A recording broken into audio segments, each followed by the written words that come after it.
The Green Knight is a character in the 14th century Arthurian poem Sir Gawain and the Green Knight and the related work The Green Knight. His true name is revealed to be Bercilak de Hautdesert in Sir Gawain, while the Green Knight names him Bredbeddle. The Green Knight later appears as one of Arthur's greatest champions in the fragmentary ballad King Arthur and King Cornwall, again under the name Bredbeddle. In Sir Gawain and the Green Knight, Bercilak is transformed into the Green Knight by Morgan le Fay, a traditional adversary of King Arthur, in order to test his court.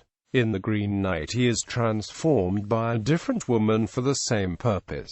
In both stories he sends his wife to seduce Gawain as a further test. King Arthur and King Cornwall portrays him as an exorcist and one of the most powerful knights in Arthur's court. In Sir Gawain, the Green Knight is so called because his skin and clothes are green. The meaning of his greenness has puzzled scholars since the discovery of the poem, who identify him variously as the Green Man, a vegetation being in medieval art, a recollection of a figure from Celtic mythology, a Christian symbol, or the devil himself. The medieval scholar C.S. Lewis said the character was as vivid and concrete as any image in literature.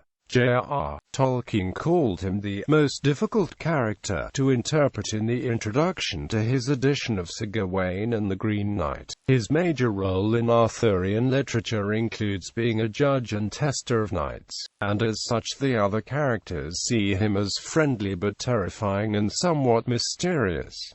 Historical context. The earliest appearance of the Green Knight is in the late 14th century alliterative poem Sir Gawain and the Green Knight, which survives in only one manuscript along with other poems by the same author, the so-called Pearl Poet. This poet was a contemporary of Geoffrey Chaucer, writer of the Canterbury Tales, although the two wrote in different parts of England. The later poem, The Green Knight, is a late medieval rhyming romance that likely predates its only surviving copy, the 17th century Percy Folio. The other work featuring the Green Knight, the later ballad King Arthur and King Cornwall, also survives only in the Percy Folio manuscript. Its date of composition is conjectural. It may be a version of an earlier story, though it is also possibly a product of the 17th century. Etymologies. The name Bercilak may derive from Bercilak, a Celtic word meaning churl, or from Bercilak, meaning contentious.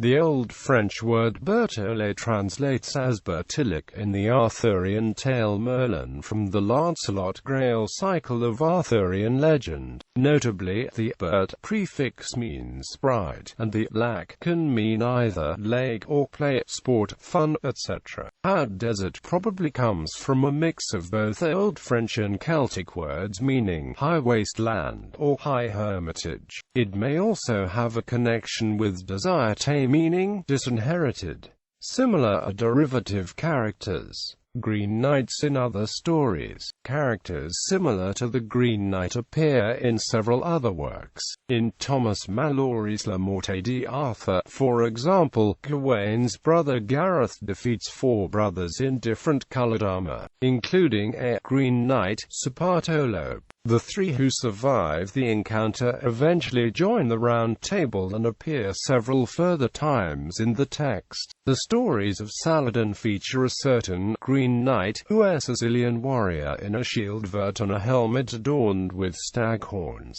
Saladin tries to make him part of his personal guard. Similarly, a Chevalier vert appears in the Chronicle of Ernudel during the recollection of events following the capture of Jerusalem in 1187. Here, he is identified as a Spanish knight who earned this nickname from the Muslims due to his eccentric apparel. Taking this into consideration, scientists have considered a connection to Islamic tales. The figure of Al-Qidr in the Quran is called the Green Man. He tests Moses 3 times by doing seemingly evil acts, which are eventually revealed to be noble deeds to prevent greater evils or reveal great goods. Both the Arthurian Green Knight and Al-Qidr serve as teachers preaches to holy and upright men, who thrice put the faith and obedience to the test. It has been suggested that the character of the Green Knight may be a literary descendant of Al-Khidr, brought to Europe with the Crusaders and blended with Celtic and Arthurian imagery. Characters fulfilling similar roles. The beheading game appears in a number of tales, the earliest being the Middle Irish tale Bricrayu's Feast. The challenger in this story is named Fear, a Bercilak, and is identified as Cur in disguise. He challenges 3 warriors to his game, only to have them run from the return blow, until the hero Cuchulainn takes the challenge. With Cuchulainn under his axe, this antagonist also feints 3 blows before letting the hero go. In the Irish version, the cloak of the churl is described as grey, which may also mean green. In the life of Caradoc, a Middle French narrative embedded in the anonymous first continuation of Création de Troyes Perceval, the story of the Grail, another similar challenge is issued. In this story, a notable difference is that Caradoc's challenger is his father in disguise, come to test his honor. The French romances Le Mules sans Frein and Hunbo and the Middle High German epic poem Die Krone feature Gawain in beheading game situations. Hunbo furnishes an interesting twist. Gawain cuts off the man's head, and then pulls off his magic cloak before he can replace it, causing his death. A similar story, this time attributed to Lancelot, appears in the 13th century French work Pearl's Vows. The 15th century The Turk and Gawain begins with the Turk entering Arthur's court and asking, "Is there any will, as a brother, to give a buffet and take another?"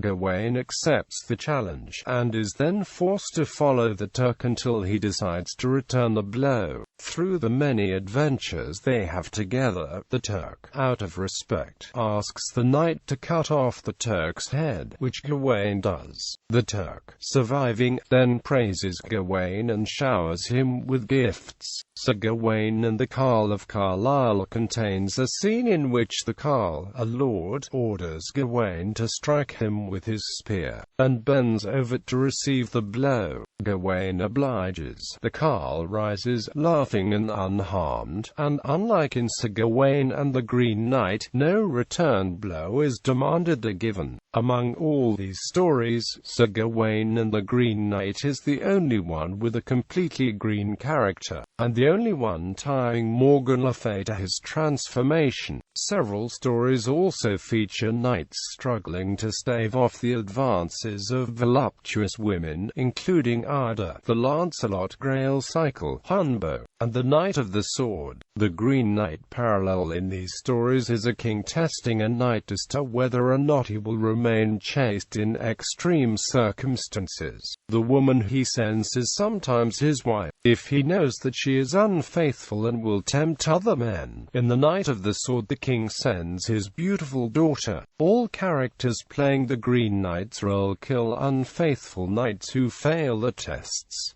Significance of the color green. In English folklore and literature, green has traditionally been used to symbolize nature and its embodied attributes, namely those of fertility and rebirth. Oftentimes it is used to embody the supernatural or spiritual other world. In British folklore, the devil was sometimes toned green, which may or may not play into the concept of the green man, wild man dichotomy of the Green Knight. Stories of the medieval period also portray the color as representing love and the amorous in life, and the base, natural desires of man. Green is also known to have signified witchcraft, devilry and evil for its association with the fairies and spirits of early English folklore and for its association with decay and toxicity. The color, when combined with gold, is sometimes seen as representing the fading of youth. In the Celtic tradition, green was avoided in clothing for its superstitious association with misfortune and death. Green can be seen in Sir Gawain and the Green Knight as signifying a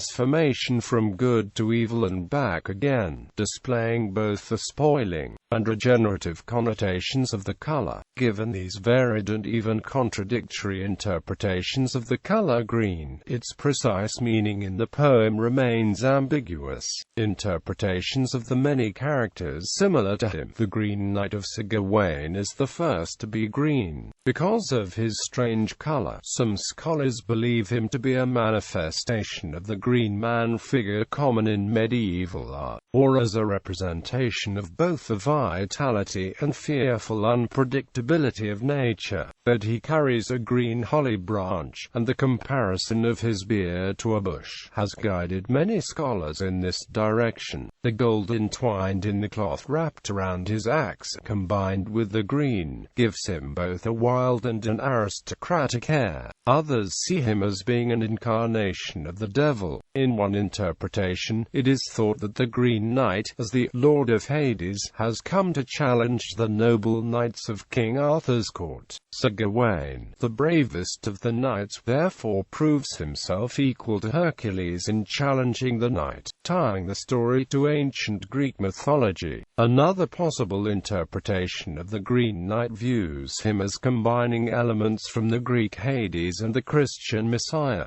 at once representing both good and evil and life and death as self-proliferating cycles. This interpretation embraces the positive and negative attributes of the color green and ties in with the enigmatic motif of the poem. The description of the Green Knight upon his entrance to Arthur's court as from neck to loin, strong and thickly made, is viewed by other scholars as homoerotic. C.S. Lewis declared the Green Knight as vivid and concrete as any image in literature, and further described him as a living coincidentia oppositorum, half-giant, yet wholly a lovely knight, as full of demoniac energy as old Karamazov, yet in his own house, as jolly as a Dickensian Christmas host, now exhibiting a ferocity so gleeful that it is almost genial, and now a geniality so outrageous that it borders on the ferocious, half-boy, a buffoon in his shouts and laughter and jumpings, yet at the end, judging Gawain with the tranquil superiority of an angelic being. The Green Knight could also be interpreted as a blend of two traditional figures in romance and medieval narratives,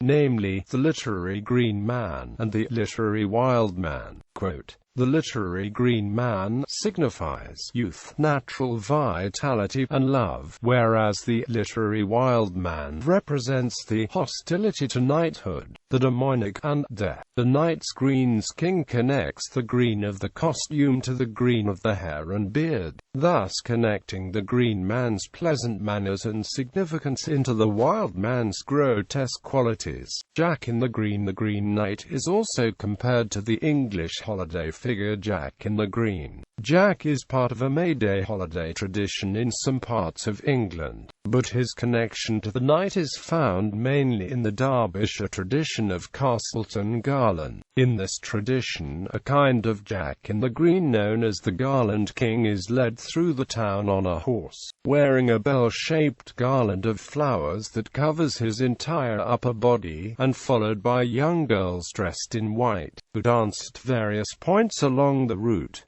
On the top of the king's garland is the queen, a posy of bright flowers. The king is also accompanied by his elegantly dressed female consort, played by a woman in recent times. Until 1956, the woman was always a man in woman's clothing. At the end of the ceremony, the queen posy is taken off the garland to be placed on the town's war memorial. The Garland King then rides to the foot of the church tower, where the garland is hauled up the side of the tower and impaled upon a pinnacle. Due to the nature imagery associated with the Green Knight, the ceremony has been interpreted as possibly deriving from his famous beheading in the Gawain poem. In this case, the posy's removal would symbolize the loss of the knight's head. Green Chapel. In the Gawain poem, when the knight is beheaded, he tells Gawain to meet him at the Green Chapel, saying that all nearby know where it is. Indeed, the guide, which is to bring Gawain from Bercilak's castle, grows very fearful as they near it and begs Gawain to turn back. The final meeting at the Green Chapel has led many scholars to draw religious connections, with the knight fulfilling a priestly role with Gawain as a penitent. The Green Knight ultimately, in this interpretation, judges Gawain to be a worthy knight, and lets him live, playing a priest, god, and judge all at once. The chapel is seen in Gawain's eyes as an evil place, foreboding the most accursed church, the place for the devil to recite matins. But when the mysterious knight allows Gawain to live, Gawain immediately assumes the role of penitent to a priest or judge, as in a genuine church. The Green Chapel may also be related to tales of fairy hills and gnolls of earlier Celtic literature. Some scholars have wondered whether Hautdesert refers to the Green Chapel, as it means high hermitage, but such a connection is doubted by most scholars. As to the location of the chapel in the Green Knight poem, Sir Bredbeddle's living place is described as the Castle of Hutton, leading some scholars to suggest a connection with Hutton Manor House in Somerset. Gawain's journey leads him directly into the centre of the Purlpert's dialect region, where the candidates for the locations of the castle at Hautdesert and the Green Chapel stand. Hautdesert is thought to be in the area of Swithamley in northwest Midland, as it is in the writer's dialect area, and matches the land features described in the poem. The area is also known to have housed all of the animals hunted by Bercilak in the 14th century. The Green Chapel is thought to be in either Lud's Church or Wetton Mill, as these areas closely match the descriptions given by the author. Ralph Elliot, for example, located the chapel the night searchers for near the old manor house at Swithamley Park at the bottom of a valley on a hillside in a large fissure.